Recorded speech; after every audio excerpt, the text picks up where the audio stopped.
So Pete,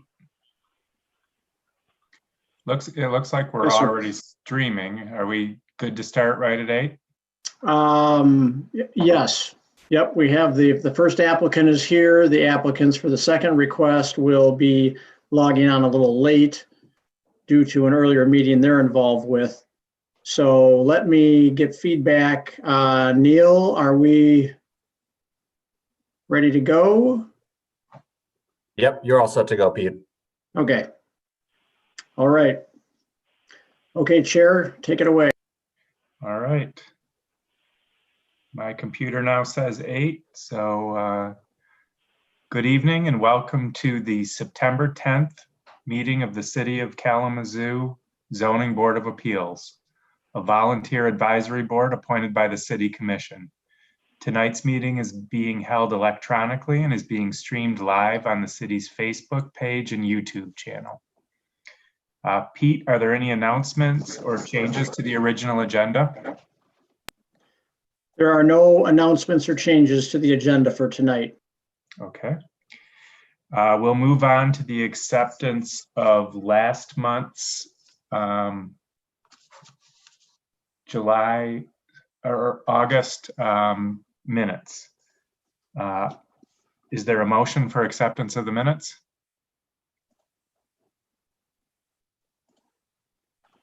I'll make that motion. And a second? I second. Any discussion? No? All in favor signify by saying aye. Aye. Aye. And opposed, same sign. The minutes are passed. I'll now explain our procedure for tonight's public hearing. For each request, the secretary will read the application into the public record. The applicant or representative will then have 10 minutes to provide their comments. Following that, public comments received via phone, and that number, if anyone wants to leave public comments, is in the upper left-hand corner, it looks like, 269-226-6573. And you'll be prompted to leave a message and just state which of tonight's cases you'll be leaving it on.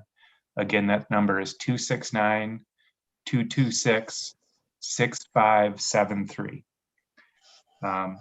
After the public comment period, we will close the public hearing on the request. Once the public hearing is closed, the board will then conduct what is called a finding of fact, where the board states what they feel are the facts of the request. The board must approve the finding of fact. Therefore, the first vote you hear is not a ruling on the request, but the finding of fact. Then the board discusses the request in order to determine a ruling. The board reserves the privilege to ask questions of persons who have already spoken, even though the public comment portion is now closed. Once discussion is ended, the board will move on to a roll call vote. A full board consists of 6 members with 4 votes required to grant a non-use or a use variance. Christina, will you read the first application into the record? Well, certainly, one moment. The applicant is requesting a use variance from Chapter 4, Section 4.1 to utilize this property for short-term rentals or lodging as defined by the zoning ordinance. This use variance would allow for renting of the house for periods of time less than 30 days, which is not permitted in Zone RM15. Please note this request will not change the zoning classification of the property. This is a request for variance only regarding the item described above. Thank you. Ms. Burton, it's your opportunity to present your situation. Okay, hi, good evening. I'll start with my history with the house. I did live there for 2.5 years with my daughters, and then we moved out and bought a bigger house right down the road. So I own 2 houses in Westnedge Hill on Westnedge. My second house is on the corner of Montrose and Westnedge. So I'm very close to the house. I do keep an eye on it. I have a Ring doorbell. I love that house. The history of it is amazing. The only reason why I moved out was because it was a little too small. I didn't want to sell it and I didn't want to rent it because I just love the house too much. So I thought I would try Airbnb and just see what happened. and it really took off, and it's been a great experience for me.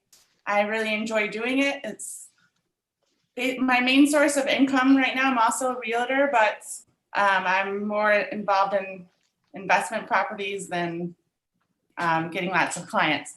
So the history of the house, it is on the Kalamazoo Registry of Historic Places. I bought the house as a HUD home. It had been foreclosed on. It was in bad condition. I had to fix it up. I had to do a lot of repairs to it. The woman who owned it before me, her name was Wendy Denning. She came and dropped off all this historical information about it. She loved the house. The history of everyone who's lived in the house loved the house. So there's websites for it through the Kalamazoo Public Library in Western Michigan, has a bunch of information on it. The first year that it was, after it was built, it was a demonstration home because it won a nationwide competition put on by Better Homes and Gardens in 1925. And so the first year it just had people in and out of it as a demonstration house. So the woman who built it, Carol Ballett Crane, no relation to Crane Park Crane, but she had hired actors to play different roles in the home to prove that the house was worthy of winning the competition, or I don't know. But yeah, there's a cornerstone in the front of the house with letters from President Calvin Coolidge and Herbert Hoover, who was president of Better Homes and Gardens at the time, congratulating her on the wonderful house. So that is one of the how I advertise the house, to bring people to Kalamazoo to be able to experience the history of the house. And the house was actually built with the community, all donated the labor and all of the materials. The house was built by Kalamazoo. So I feel like it is a good representation of Kalamazoo, and I tell that to all of my guests who stay. And I have a binder with all the info and a bunch of Kalamazoo information and all that. Most of the people who do come and stay are families, or they're all professional, responsible individuals. The woman who's checking in today will be there for a week. She's an elderly woman. She's here to visit her sister who has cancer, and because of COVID, she can't stay with her sister. So it's just one elderly woman, and her husband may be staying with her. But also because I allow pets, people really like Everyman's House because I allow them to bring their dogs. So it's something that a lot of hotels don't allow. I've never had any complaints whatsoever. My one neighbor, on one side of me is the apartment complex, Westridge Hill Apartments, and the other side was my elderly neighbor who passed, and now they are renting out the house completely. So I have rentals on both sides, and I am friends with the owner of the house, and also the neighbors who live in Westridge Hill Apartments have my phone number to call me directly if there's any issues. The only issues I've ever had is my guests leave the back deck light on, and I have to call and communicate to my guests to leave the light, turn the light off because it shines in my neighbor's living room window. Yep, so I've never had any complaints. All of my guests have been amazing. I have great reviews. I've hosted people who are moving to Kalamazoo, and they come to stay in Everyman's House just while they're looking for houses to buy. And I've continued friendships with those people on the PTA board, and they said that they would come and testify or whatever for me, but I didn't bother doing that. But they love the house. A couple of them moved to Westridge Hill, so they're my neighbors. I have repeat guests. People love it so much they will check out and then automatically book for the following year. I do have some long-term stays. It's not all just weekends. When people are here for business, I'll have them during the week. And then weekends are always booked because that's just the most popular time. But I have one couple who stays for about a month every summer. They live in Florida and they come up here once a month to visit family in Kalamazoo. I have a lot of people who come for weddings. They're when college was still a thing, where their kids are in Western, their kids are in K College. And what else was I supposed to say? Was that 10 minutes? That's about 10 minutes. Okay, I think that is about everything. The Zoom, the Ring doorbell. So I do monitor mainly because I do charge for over 4 people. So I keep an eye on them to see if there's more than 4 people, because then they would get charged extra, but also so that I know that there's no parties or anything going on. But okay, that's about it. So thank you. Thank you very much. Thank you. Do any board members have questions of Jennifer? The property currently registered as a rental with the city of Kalamazoo. Yes, it is. I went through the whole certification process and passed. Okay. And the reason for the variance is the current use is the frequency of guests does not meet the ordinance, correct, Mr. Eldridge? That is correct, because the rental periods are less than 30 days for most of the guests, which brings it into the temporary or short-term stay category, which I can expound upon that later, but I just wanted to answer your initial question here. What is the typical length of stay? You know, the average. You said you have one that generally comes in for a month, sometime during the summer from Florida, and then a lot of weekends. Are they average a weekend guest predominantly, or others stay for a week, 2 weeks at a time? Or what would you say is the typical average? I don't know what my average would be because it varies so much, but I'd say maybe 3 days because I have a lot of weekend stays, but then I also have like 3 to 5 day stays. Okay. And then 3 weeks or a month even. But it's hard for me to get a lot of long-term stays because my weekends fill up so fast. But you have Okay. had longer than 30-day traditional rental agreements. Yeah, well, through Airbnb, so not traditional, but How many years you been doing this? since about 3, I think. Yeah. So Mr. Eldridge has been non-compliant for 3 years with the ordinance?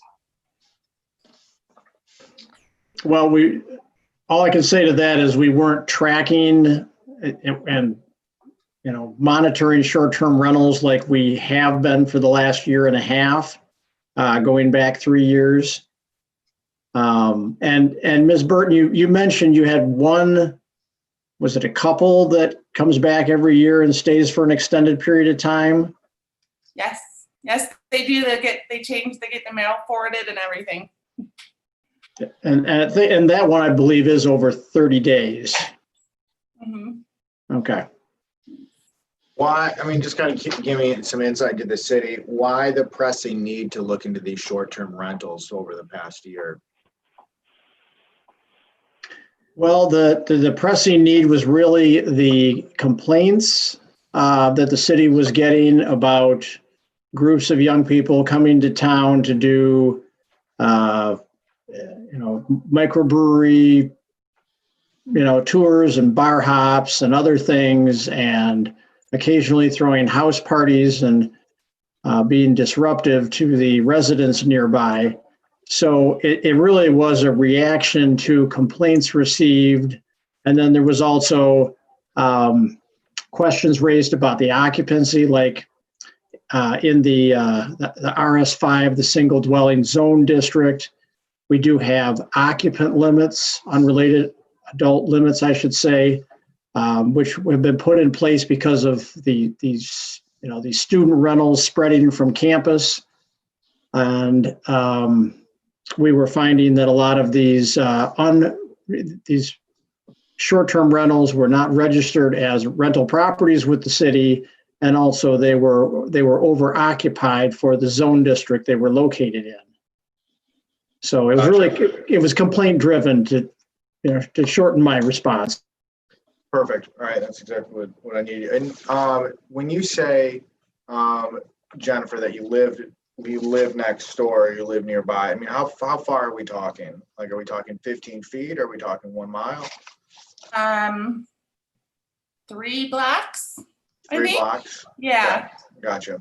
Yep, 3 blocks down on West Midge. And then as far as the people, actually, no, this is a question for Eldridge. So S5, which is directly to the south of the applicant, what, or RS5, what's the, is that would be under the same, you need 30-day occupancy for that same sort of thing, correct? For that same zoning district? Directly to the south.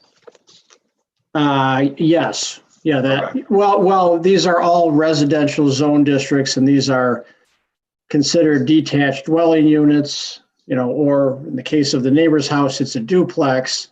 But the ordinance has essentially two categories. One is household living, and it then lists out like things like attached dwellings, cluster housing developments, detached dwellings, which is what this would be, duplexes, and those are all household living, which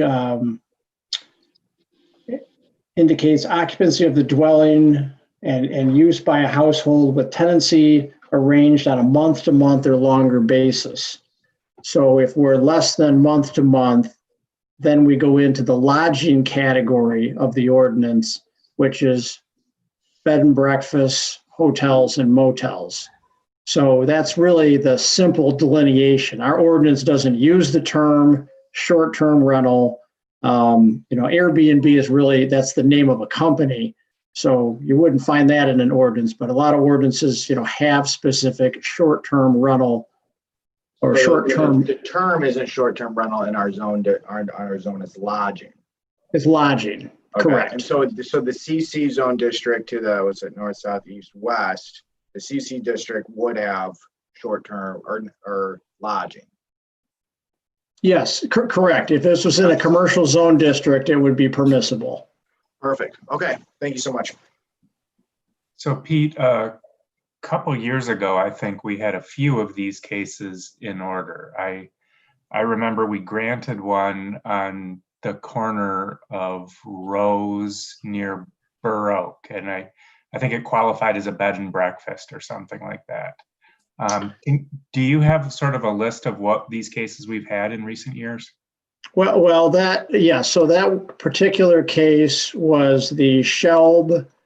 It was Bobby and Barbara Shelb on South Rose Street, and they had they lived right next to the house that they were renting out and using as a bed and breakfast, and they couldn't meet the standards of an actual bed and breakfast because the standards or requirements are that the resident live in the dwelling that's being used for the bed and breakfast operation. And they didn't live in the dwelling, they lived in the structure next door.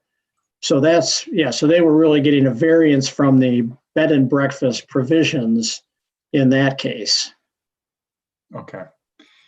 And we have had a few of these Airbnb style ones. Am I remembering that correctly? Well, and I was trying to go back to see which one was what other one we had. We haven't had, I thought it was just two that we had come across at this point. And, but that, the South Rose Street one was the one that really, I remember that one vividly. We've got several others we've talked about that, talked about the situation on Inkster, I think briefly. That's a case that's coming before the board in the future that is being used intermittently as a short-term rental. But that's my recollection on the South Rose Street one. Okay, thank you. Are there any other questions for the applicant before we ask for public hearing or public comments? No? Thank you. Real Oh, quick. go ahead. So this unit could be used as a traditional rental. You could rent it out to normal 6-month, 30-day, 1 year, 2 year rental agreements. Yes. Thank you. All right, thanks. Are there any public comments? We have no public comments at this time. All right, so with that, we'll close the public hearing and I'll ask for the finding of fact. Mr. Chairman, I move that the finding of fact, making sure I wasn't on mute. I move the finding of fact for location 2026 Southwest Edge Avenue shall include all information included in the public hearing dated August 26, 2020. 19 notices of public hearing were sent and 0 responses were received and therefore not part of the record. A public hearing was held before the board and public comments were accepted. No additional information, paper information was provided to us. The finding of fact shall include those documents just described that were provided to the board and also the facts and comments made during the public hearing, which are summarized below. Jennifer Burton spoke on behalf of the application request. The applicant is a realtor focusing on investments. Applicant lives in another house close by. The average length of Airbnb style rental is estimated to be 3 days over the past 3 years. The unit is currently registered as a rental with the city of Kalamazoo. Thank you. Is there a motion for approval of the finding of fact? I make a motion to approve the finding of fact. And a second? A second. All in favor signify by saying aye. Aye. Aye. And opposed, same sign. All right. Now we will open it up for discussion with the board. This, I got a question for Robinson, Attorney Robinson. The state of Michigan did make a ruling on these short-term rentals or lodging dwellings. You know, are you aware of any of what they said?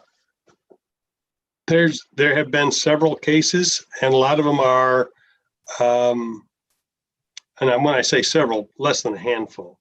And oftentimes they are fact-driven, and so I really can't say there is a rule of thumb.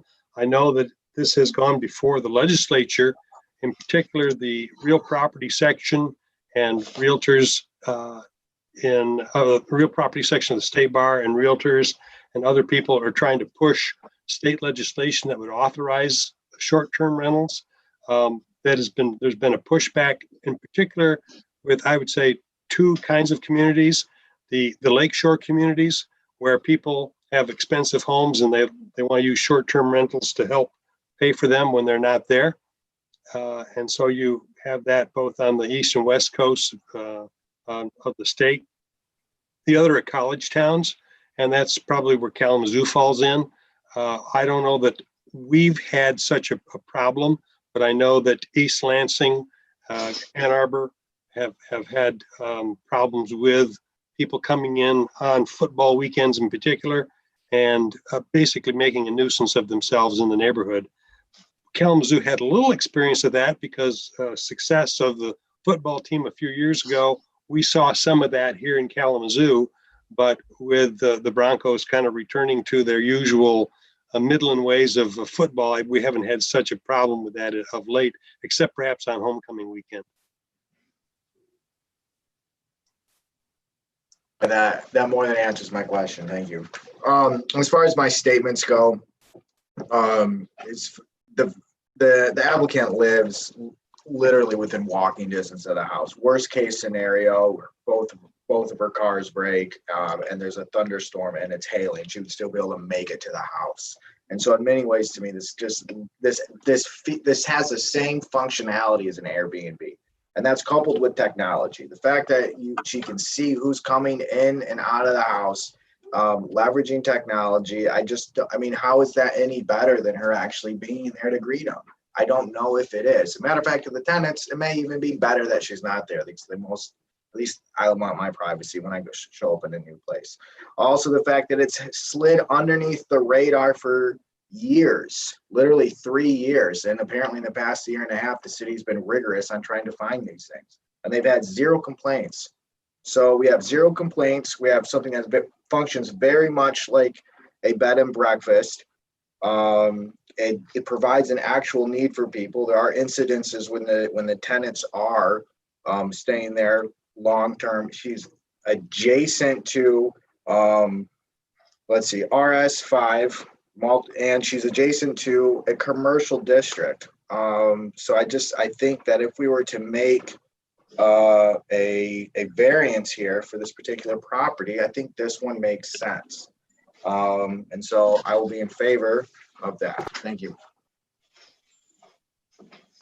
You know, I personally, oh, go ahead, Dick. I'm sorry.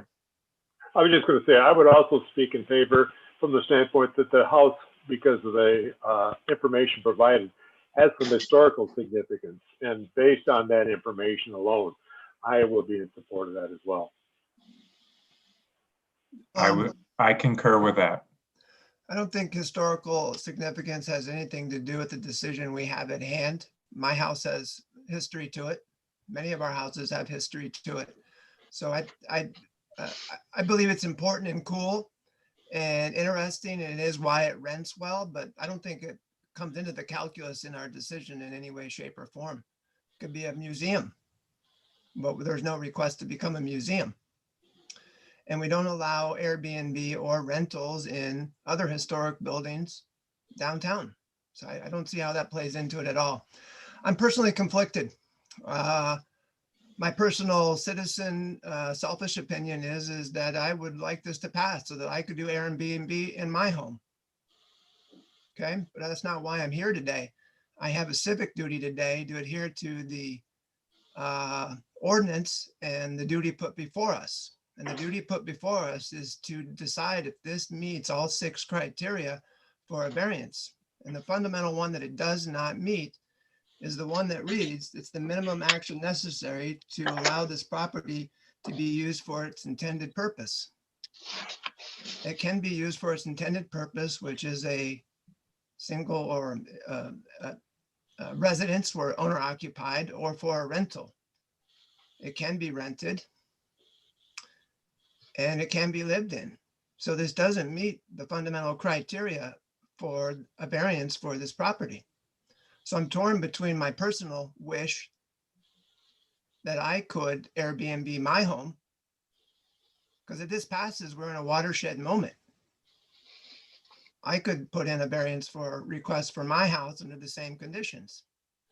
You know, my house has a cool history. I live in it.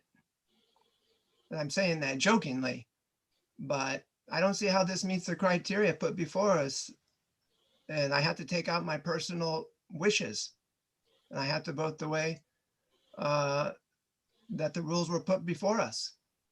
And if we vote this in today, we could have 2,000 or 3,000 of these on our hands. Maybe that's an exaggeration, but we could have dozens. So I'll be voting against based on my civic responsibility.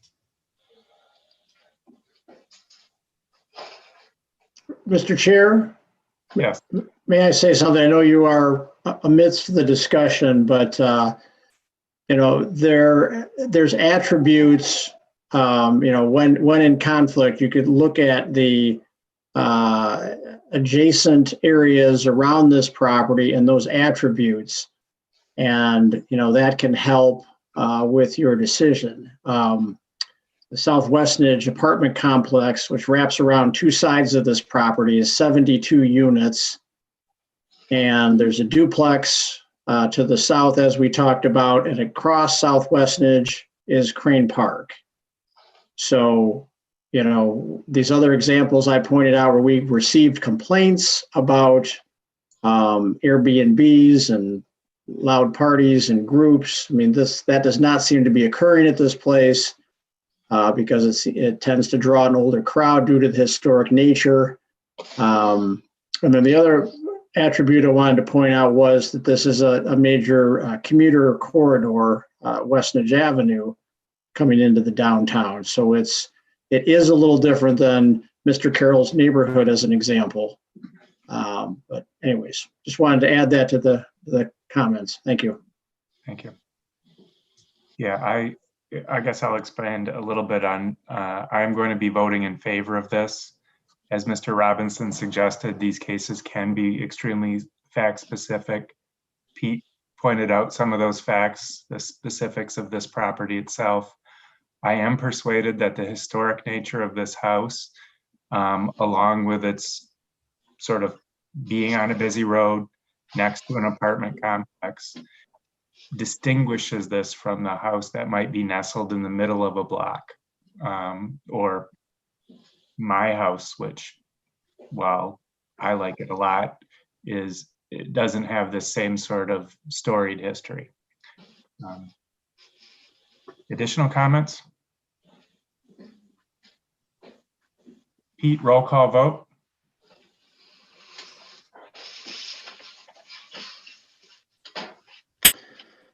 We'll start with Mr. Skalsky. Should we have a motion? I'm voting yes.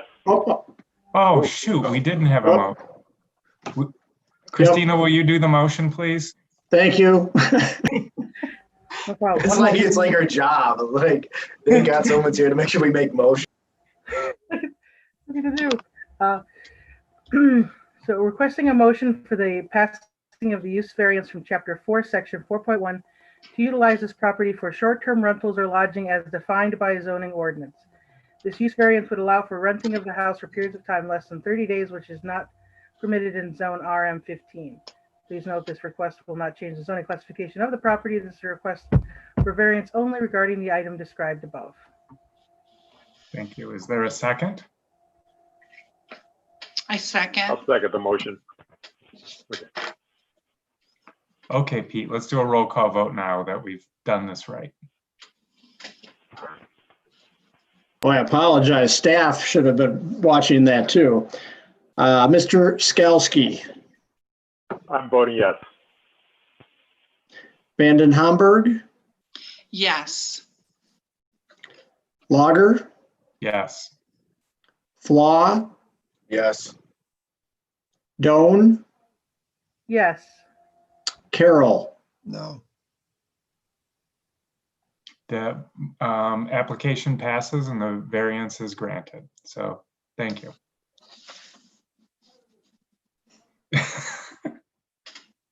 All right. Okay. Thank you. Okay. Have a good night. Thank you. Bye. Bye-bye. Bye. Okay, Christina, can you read the next case into the record?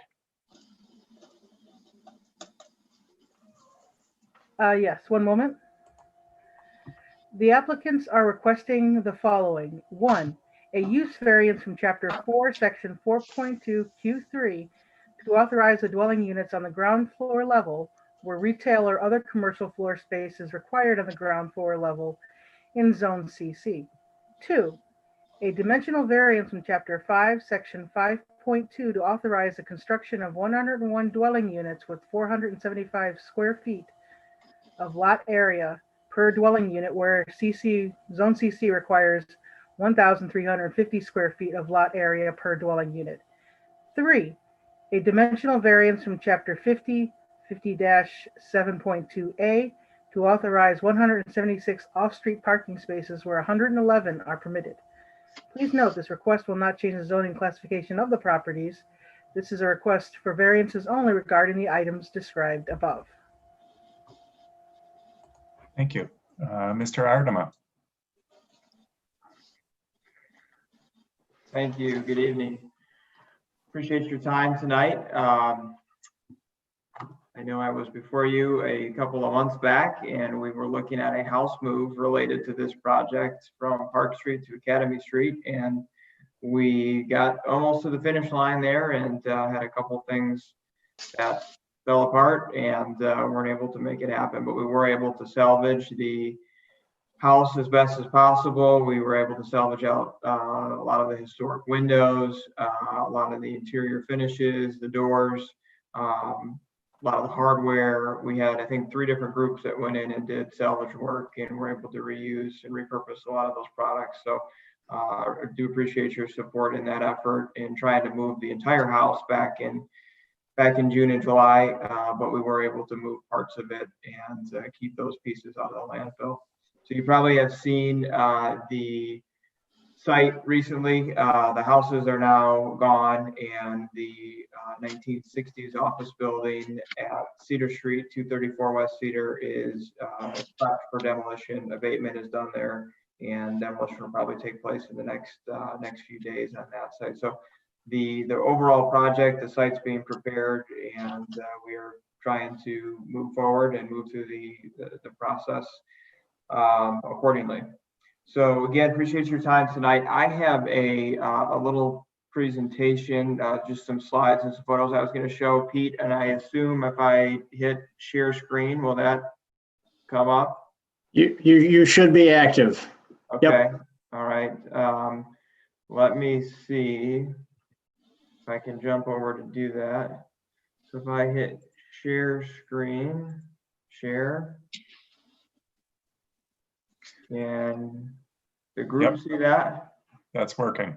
Okay, great. So again, we are working on what we call a second phase of the 400 Rose project, which is at Rose and Lovell Streets on the edge of downtown Kalamazoo. This project is at Park and Cedar, where the houses that we discussed a few months back were located, and there's a large surface parking lot that encompasses the majority of that site right now. The image you see here is of the current 400 Rose building, and we intend to build a new structure that's complementary to that in the process. So, and these are just a few more photos. Phase 1 was completed in March of 2020. We have nearly full occupancy in the building, which is prompting us to move forward and continue to invest in downtown and bring new residents to the area. This is another picture of the phase 1 building. You can see here we've got 4 stories with floors 2, 3, and 4 in this section with residential apartments, and this section has a small commercial area on the corner of Rose and Lovell. This is a photo of the rooftop deck area on phase 1, and the image on the right is on the west end of the site. With, you can barely see, well in my image the screens are there, but there's a green roof on sections of the building, including some of the garages on that section. Here's an image of the first floor residential that we've constructed in phase 1. We're proposing a similar function for phase 2 in the building, and the request that's in front of you now.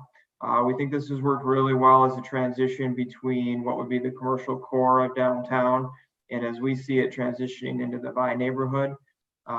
The new building actually is more centered in the Vine neighborhood than downtown, which we think again fits with the first floor residential nature that we've seen across the street from the new site in several different directions, as well as in the surrounding area, including on our site of this existing building. Here's another photo of that building as it stands. Again, this gives you a sense of kind of the density and how the density works on phase 1 as well as the first floor residential. So this brings us to phase 2, which is what we're talking about tonight. Phase 2, you can see the kind of concept rendering that we're working on. We'll have kind of a prominent feature at the corner with the taller section there. You'll see several balconies, which have been popular. Those allow people to have some fresh air and outdoor components to the space, but again, similar in composition to what we've worked on for the first phase at Rose and Lovell would be over here at Park and Cedar. Here's a site plan, and again, you have seen pieces of this in your packet, but it gives you a sense of the way the site lays out.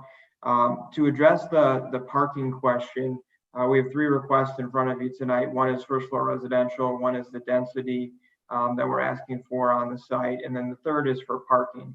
And you can see here, we have the building positioned in what would be a traditional urban format, with the building tied up against both Park Street and Cedar Street, similar to what we've done with phase 1.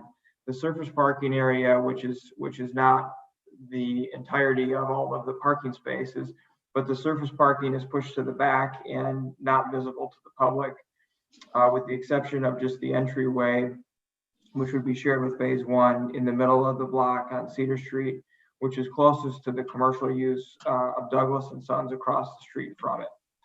So we have the majority of our parking spaces are actually underground in this design. So we're taking what is currently a large surface parking lot and converting a lot of those spaces into the underground section of the site. So it would be the first floor, the bottom level would be parking, again, underground, not visible to the public.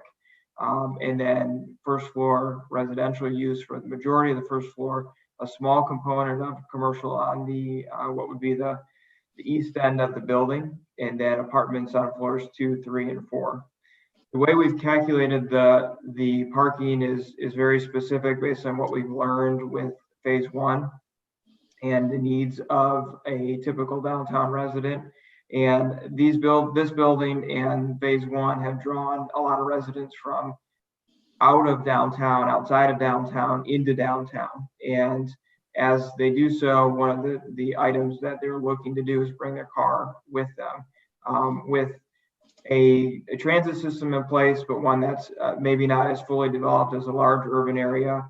Cars are still an important component, especially for people that work in the suburban areas and want to live downtown. That's an important piece of the lifestyle for them to be in place. We also ran a calculation of if this building were to be all office use on the first floor, and if that were to be the case, there would be one space required per every 300 square feet of the office use. And coincidentally, it gets us exactly to the 176 spaces that we're asking for tonight. And that calculation is 82 spaces for the office use, 78 for the apartments on floors 2, 3, and 4, and then a 10% addition to that to get to the 176. So the way we've calculated it, what we're asking for would be consistent with what the zoning actually asked for on the site, and that's to have an office use here. We also see the on-site parking as significant so that residents of this new building don't spill out onto the neighborhood streets and take up parking that's being used by the residents right now in the neighborhood. We've had a couple of conversations with the neighbors, and that was important to them, that their parking be preserved on the street.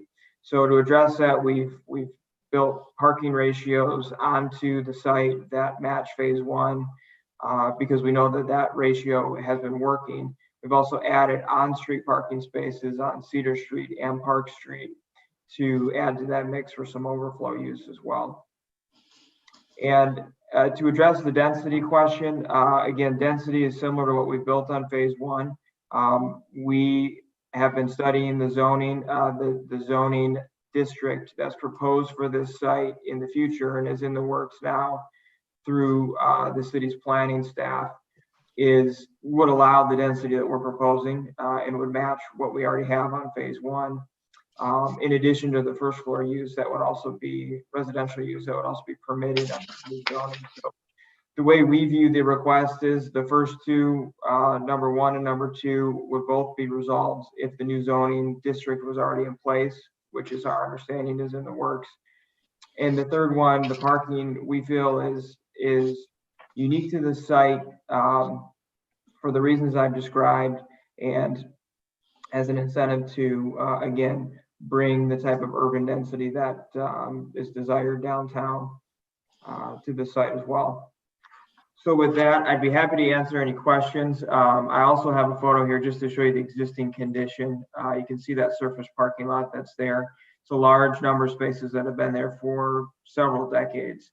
And the intent is that visually the neighborhood would actually be, the visibility would be enhanced with the building up on the street corner instead of the surface parking that's there now.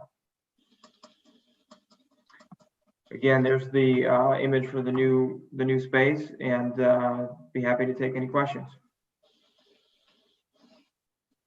Thank you.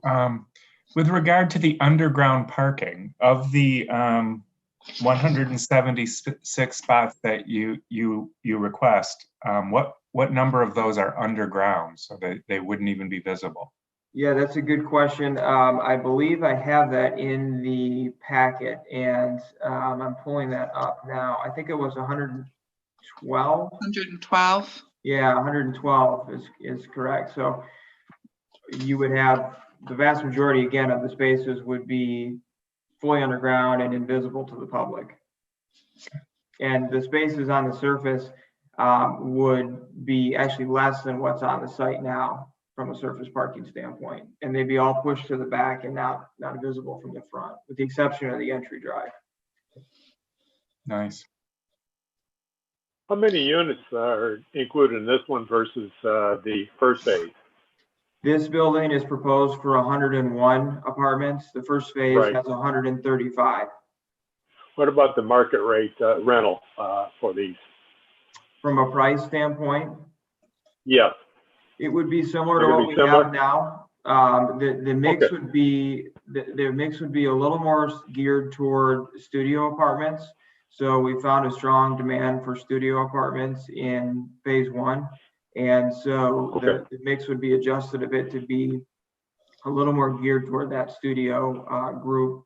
And but the numbers are 101 apartments in this building and 135 in phase one. So it's slightly smaller. Thank you. Mr. Artemoff, Yeah, can you share with us how much the monthly rent is going to be for these studio apartments? it's again, it would be similar to what's in phase one now. The starting rate has been in the $900 a month range. Obviously, we're still early in the process for this second building, but we will be working on that closely as the project moves forward in what the market would, what the market rate should be and what the demand is out there. We have a variety of unit types in phase one, and we have, I believe it's over 20 different floor plans, and that allows for flexibility in the pricing and where those prices set. Okay. I have a question, or I guess a concern I would like to hear some conversation about. I've heard people in the community say there's some real concerns about the gentrification, about what's happening downtown. And, you know, in your letter, and you did a beautiful job with it, the phrasing, financially approachable housing near downtown. And, the 5 apartments that were there before, and the square footage going from, I think what's required is at least 1,300 square foot to 425 square foot. I just have some concerns about, I'm not so sure, $900 a month for the wages that people make working in Kalamazoo and in this area. I don't know how many people would really consider that as financially approachable.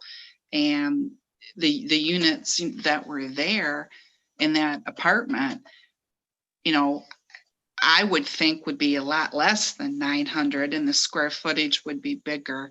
So I just have some concerns about that. It almost seems as though, even though your project is amazing and it's great, and we need phase 2, and it's bringing vibrancy and people coming to live downtown. On one hand, it seems like we had these larger, these 5 apartments in this old house, and it's being torn down, and those people, the affordable housing that they had no longer exists. And that's a concern of mine. And that's a concern from people that I'm hearing in the community. I appreciate your concern, and we have been engaged in a number of meetings with city staff and others in trying to be certainly aware of the issue. I'm a resident of City of Kalamazoo, so I'm well aware of the issue. I understand where the question's coming from. In our view, by creating new housing, going from just a handful of units on the site in what were houses that had been subdivided into units that honestly needed a lot of work. I've served on the Historic Preservation Commission for 6 years. I did a full 2 terms with the Historic Preservation Commission. So I'm a advocate for historic preservation. I live in a 1921 house in the city. And again, we did what we could to try to move one of those houses, and we actually offered them up to a number of different nonprofits within the community, both to move off site and to use temporarily while phase 1 was under construction. And we took, I think, maybe 4 different groups through the houses as well, and again offered them to be moved. And nobody had an interest in doing that, but we did make that offer, and we wanted to see it happen, honestly. And that's why I was here a couple of months ago to try to get the house moved from Park Street so that it could be preserved. And that deal fell apart. It was outside of our control. There was a different person who was working on the actual move, and had a couple of challenges at the last minute that stopped that project. But again, we're always open for dialogue and conversation. The way we view this, I guess one way to view this is we're going from a handful of what were, in my opinion, somewhat substandard housing units to 101 new units. And so from a supply and demand standpoint, we are adding a substantial amount of supply onto into the market that isn't here now. And that's one way to help with pricing, is to get the supply higher. We've shifted, like I mentioned, to more studio apartments to not only help with that supply constraint that we've heard about, but also to create units that are more on the lower end of the price range, to be more approachable. So what type of utilities? Go ahead. Just wondering what type of utilities are included in the units themselves. Do they have washer, dryer, dishwasher? What is included in the basic unit, the basic studio? Yeah, so in the studios, there are washer and dryer, dishwasher. Again, we're still in the design phase for phase 2, but we do include those amenities in the studio apartment. So it's a full bathroom with really an enhanced shower. We spent a lot of time trying to create what we feel is a nice bathroom that is, whether you're in a 2-bedroom or you're in a studio, the bathroom and the washer and dryer and the dishwasher and the countertop, all those pieces feel similar, regardless of the type of unit that you're in. Okay, those may not have been included within the old unit that was there before, the old home and the individual apartments. So appreciate that. Yeah, that's correct. The units that were there, again, were subdivided. The southern house was 429 South Park Street. The southern house had been subdivided from a single family home into 3 units, and it had not been updated in several decades. It had some challenges in it for sure, and it did not include those amenities in it. The center house was a single family home, and then the house on the north had some apartments that had been subdivided out of what was originally, we think, a 2-unit building, and then had been chopped up into a number of units in the years that followed since its construction. Okay. We talked about, utilities. Do these apartments include heat? So all of those pieces are going to be determined as we move forward with Oh, okay. apartment plan. So each building that we build has a different setup and different rent structures and all different components. So we're still in the early phases of this.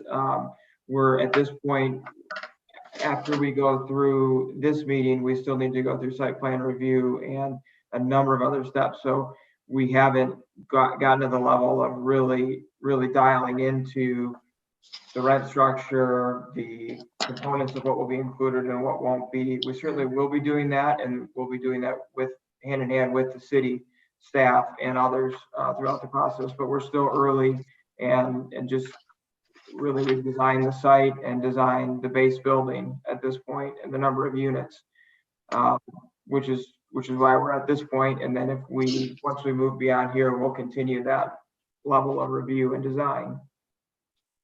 Okay. All right. Thank you. Thank you. I just have a quick question here in regards to the first part of this variance. Is the plan for that area to be zoned, in a sense, the new zoning structure where all of the units on the base floor don't have to be commercial? They could be other than commercial, they can be mixed. Yeah, that's my understanding. So the zoning that's in the works is and Pete, correct me if I'm wrong, but there's a movement to change the kind of blanket downtown zoning that's in place now to allow for more of a live work format. And it's our understanding this area is proposed for, I think it's a downtown flex 2 is the exact label for it, I believe, and that would allow or permit first floor residential use, which would be in line with what we've already built in phase 1, and it would be in line with what we're proposing here as well. And Kurt is correct. So, you know, the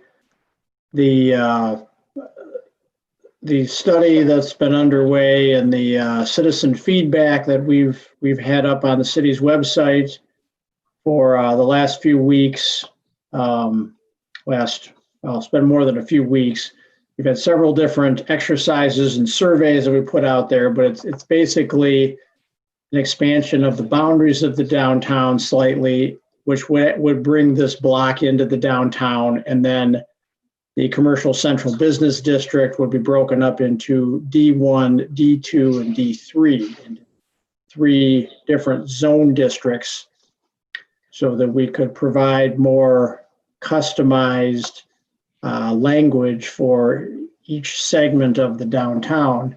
So yes, so this block will, is slated for rezoning as part of this this downtown zoning project. Gotcha. And the type of rezoning would basically make the first part, if the first part of this variance, wouldn't need to be there.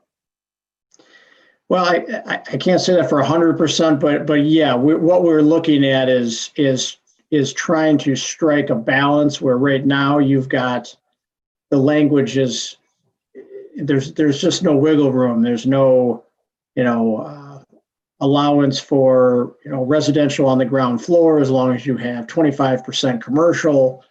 There's no balance in place with the current setup. So even phase 1 of this project, which has commercial spaces on the ground floor, because it had residential units in addition to the commercial spaces, it still required a use variance.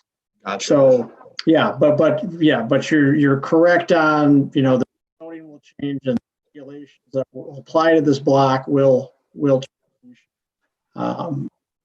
And ease up as far as that, that requirement of no residential on the ground floor. Gotcha. So that's likely to be changed. Okay. Pete, am I accurate in thinking that I believe number 1 and number 2 would be removed under the new zoning? They would be compliant. Is that accurate? Correct. The downtown does not have a lot area per dwelling unit requirement. So because we're encouraging density downtown, and there is not, and there is alternative means of parking with public parking structures and street curb parking. We don't want to utilize valuable land for surface parking lots. When we're trying to build more of a nucleus downtown and increase the density. So you're correct. That one would definitely go away. Mr. Arma, have you had So we're any problems really getting ahead of the with, game. excuse me, Mr. Arma, have you had any problems with your current parking right now with phase one? We have not, so no, we've designed this ratio to reflect roughly one parking space per bedroom in phase one, and we're following the same basic model for phase two. And we have not had any issues. We are near capacity in phase one. And we do know though that every space that we have allocated in phase one has been necessary so far. And when guests are there without overnight on-street parking in the downtown area, where there are some blocks of the Vine neighborhood that allow on-street overnight parking, we want to be sure that there's enough space. So right now, overnight guests cannot overflow onto the meter spaces on the street because it's not permitted. And with this being downtown, but on the edge, there's not really a lot of shared facilities nearby either. So we want to make sure that we accommodate for parking and can house it on site. With the current infrastructure that's in place, we feel it's necessary, and it has been necessary, and it has worked in phase one. Gotcha. I appreciate that. All right, thanks. Does anyone else have questions for Mr. Ardema? And city staff, do you have additional comments? I do have a few additional comments, which I can make here. And, because of the complexity of this, if we need to kind of circle back to the applicant and ask a few questions, after we vote on the first variance and we get to variance number 2 and the board is discussing it, please don't hesitate to bring that up if you have clarification needed, because when we stack variances like this, it does get a little confusing.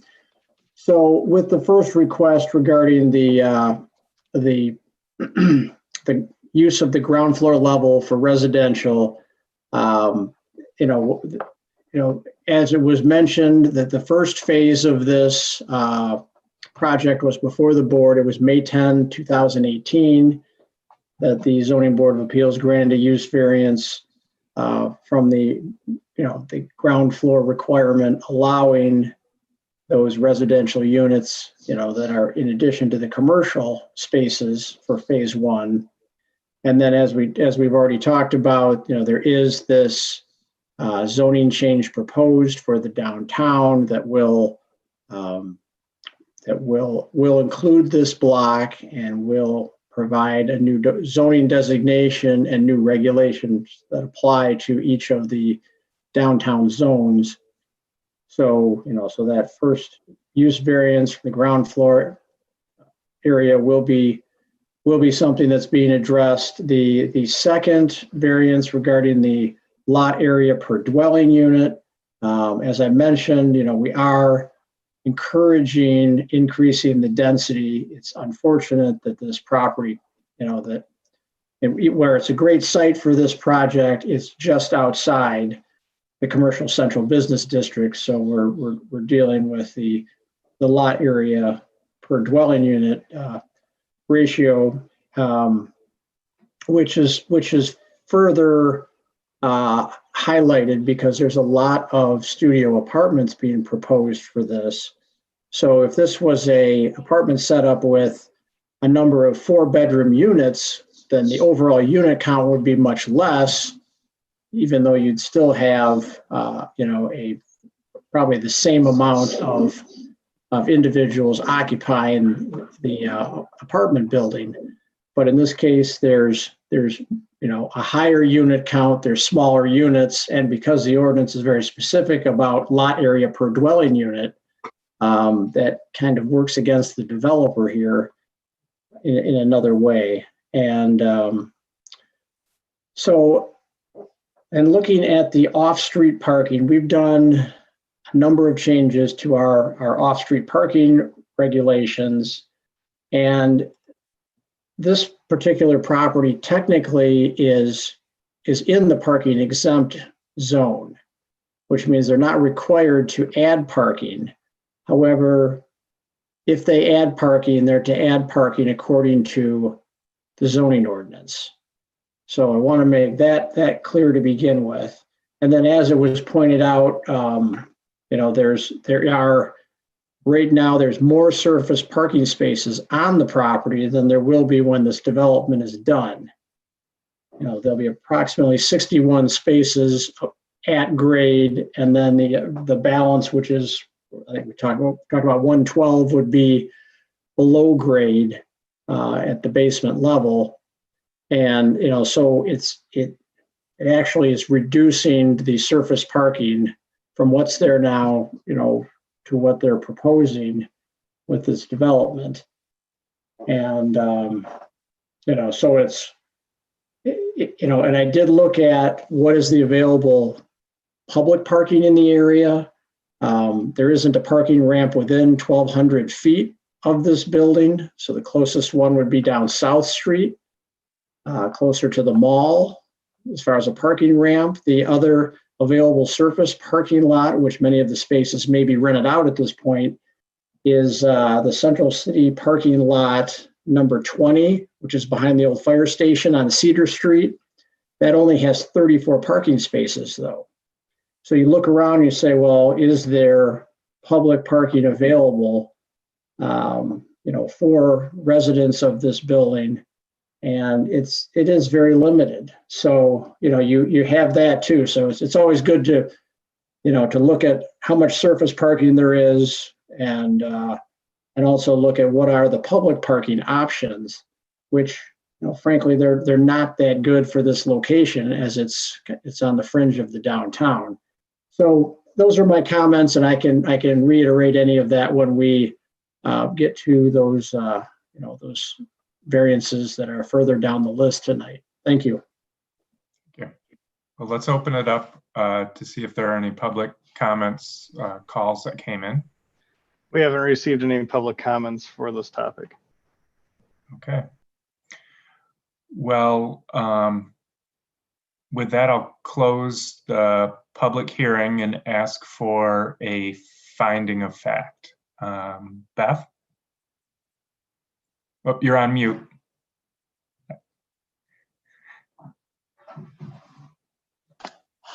All right. Oops, excuse me. Got lots of notes here. I need.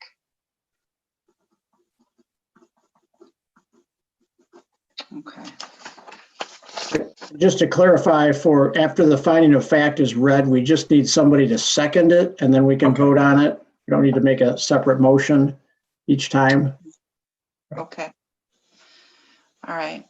I move that the finding of fact for the dwelling units 423, 427, and 429 Park Street, and 234 and 314 West Cedar Street shall include all information included in the notice of public hearing dated September 10th of 2020. 58 notices of public hearing were sent and 0 responses were received and are part of the record. A public hearing was held before the board and public comments were accepted.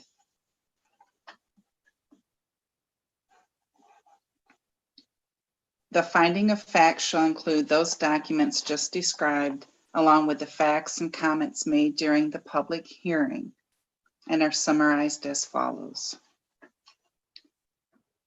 Park at Cedar Limited License Corporation and 234 West Cedar Limited License Corporation are requesting a dimensional variance for the following units: 423, 427, and 429 Park, 234 and 314 Cedar Street. This request does not change the zoning classification of the properties. A use variance from Chapter 4, Section 4.2 Q3 to authorize dwelling units on the ground floor level where retail or other commercial floor space is required on the ground level. Dimensional variance from Chapter 5, Section 5.2 to authorize the construction of 101 dwelling units at 475 square feet, where the lot area per dwelling in this zone is 1,350 square feet per dwelling unit. A dimensional variance from Chapter 57.2A to authorize 176 off-street parking spaces where 111 are permitted. Mr. Kurt Ardema spoke to the following regarding the preparing the site and a slide show that was presented. Essentially, what is being presented now at Cedar and Park is phase 2.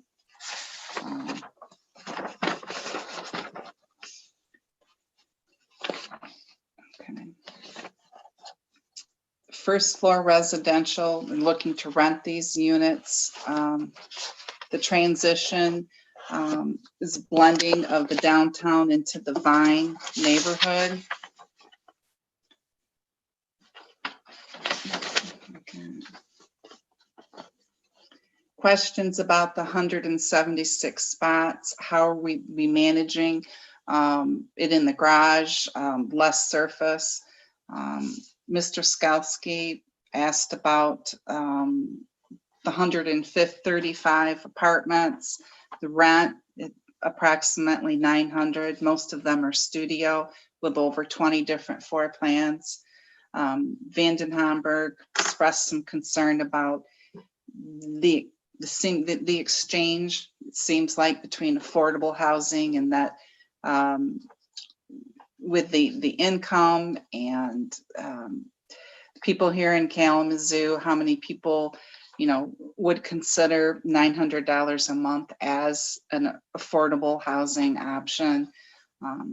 Mr. Ardema spoke to being on committees and the historical Kalamazoo committee and working with some nonprofit groups, trying to have the houses moved, see that they are open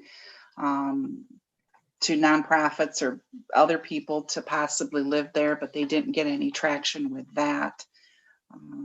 It's open to dialogue and conversation.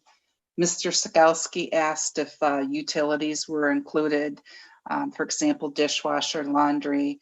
The other units that were in the home previously did not have washers and dryers or dishwashers.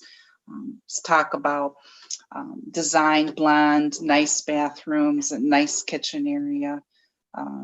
Previously, the units had been subdivided and had not had any updates in, you know, several generations. Vanden Hamburg asked if it includes heat, and that is something that's going to be determined.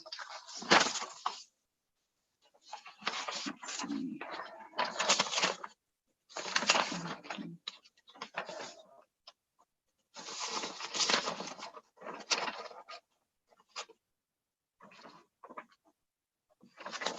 Okay. First floor residential, again, transition, downtown is transitioning. There's some movement into the Vine neighborhood, a review of density. Phase 2, the concept rendering, very similar to the Rosen Level site, phase 1. Urban format, surface parking to the back, you can't see. which is a good thing. The majority of spaces will be underground. This new phase two, they're really looking to meet the needs of the residents that are looking to live downtown, and they have to have a car. One of the reasons is because of the public transportation here in Kalamazoo. It's not like Chicago or Detroit, so people have to have a car. If first floor was not the residential studio apartments, if they were offices, the equation of having one parking space for every 300 square foot for the office is a very similar equation to what they're presenting now, of 82 for the office, 78 for the apartment, with 10% bonus left over. Let's see.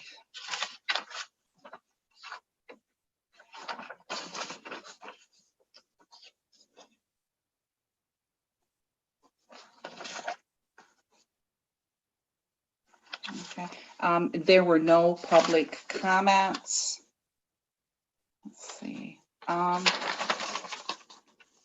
Mr. Carroll was asking about the zoning.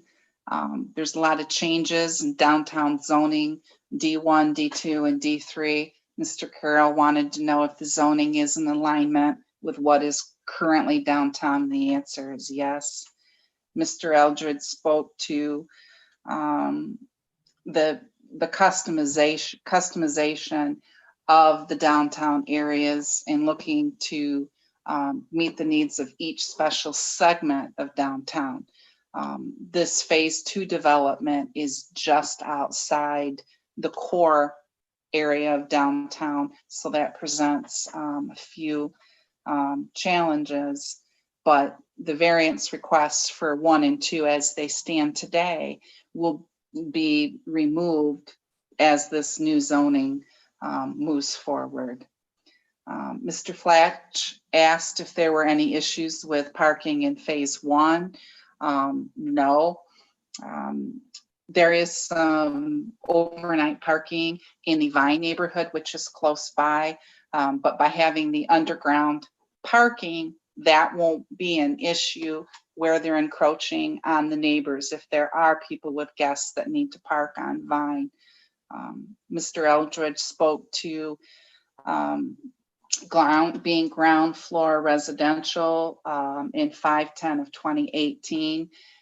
This variance was granted for another building. And there were no public comments.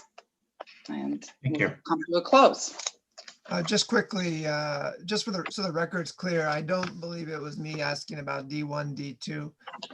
The board member who was asking about that, could you help us correct the finding of fact? Okay. All right. Since Well, I took no, so many- that's fine. I think Chris may have done that. I think I Yeah. heard all the essential facts of the development in there. Is there a second for the finding of fact? Second. All right. All in favor of approval of the finding of fact signify by saying aye. Aye. Aye. And opposed, same sign. All right, finding of fact passes. I think we'll take these motions in order. I think we'll have 3 motions. Christina, can you read the first motion with regard to the first floor commercial variance? First, I make a motion to approve a use variance from chapter 4, section 4.223 to authorize dwelling units on the ground floor level where retail or other commercial floor space is required on the ground floor level in zone C3. I'll support that motion. Right. Discussion. Since it's being changed that way anyway, I'm going to be in favor just so it's in keeping with the upcoming plan for the city. Any additional comments on that? Pete, can we have a roll call vote?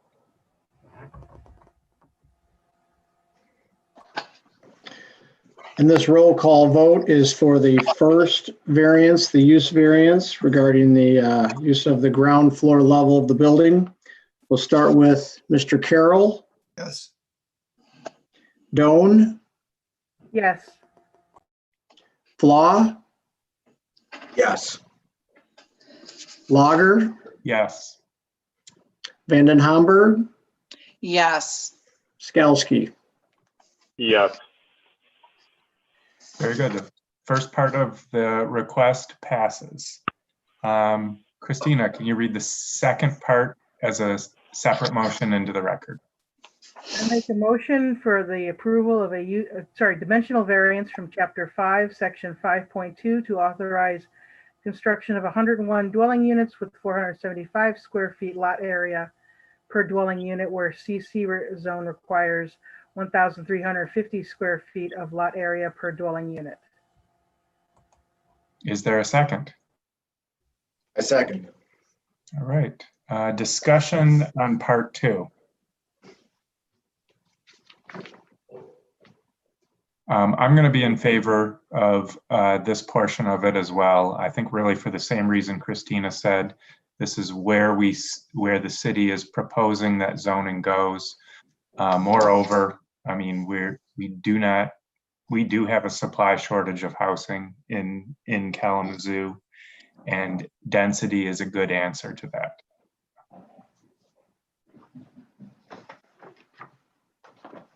Any other comments? I concur. Pete, can we have a roll call motion on part 2? This is a roll call vote for request number 2 regarding the regarding the lot area per dwelling unit ratio. We'll start with Mr. Skalsky, Yes. Vanden Hamburg, Yes. Lager, Yes. Law, Yes. Doan, Yes. Carroll. All right. That motion also carries. Christina, can you read the third motion into the record? Certainly. I propose a motion to approve a dimensional variance from Chapter 50-7.2A to authorize 176 off-street parking spaces where 111 are permitted. Is there a second? Support. All right. Discussion on the parking issue. I like the elegance of it, with so many being underground, having fewer at the end, but still more spaces. Seems like a good design for the area. So I'll be in favor. I agree. I'm really impressed with the reduction of the surface parking, putting it underground, and giving, apartments the number of cars that they would expect to have for a development. So I will be in favor. Any further comments? Okay, well, roll call vote. And this is a roll call vote for number 3 regarding the off-street parking variance. We'll start with Ms. Doan, Yes. Flaw, Yes. Lager, Yes. Vanden Hamburg, Yes. Skalsky, Yes. Carroll. All right, all of the variance requests were granted. So on Thank to you the so next much. phase. Thanks, appreciate your support, and we will keep working on it, and I'm sure we'll be back to share progress at some point with city staff and other boards. So thanks again. All right, well, good All luck. right. Thank you. Thanks. Good night. Good night. Pete, are there other agenda items for tonight? There are no other agenda items for tonight. I can tell you that we've received one application already for the next Zoning Board of Appeals meeting, which is October 8th. So we will be having a Zoom meeting on October 8th. And just make sure that's on your calendar. That's all I have to add tonight. Thank you all for accommodating the late start this evening. And I appreciate our audience having to, sticking with us as well. Thanks, everyone. We're adjourned. Hey, thank you. All right, bye.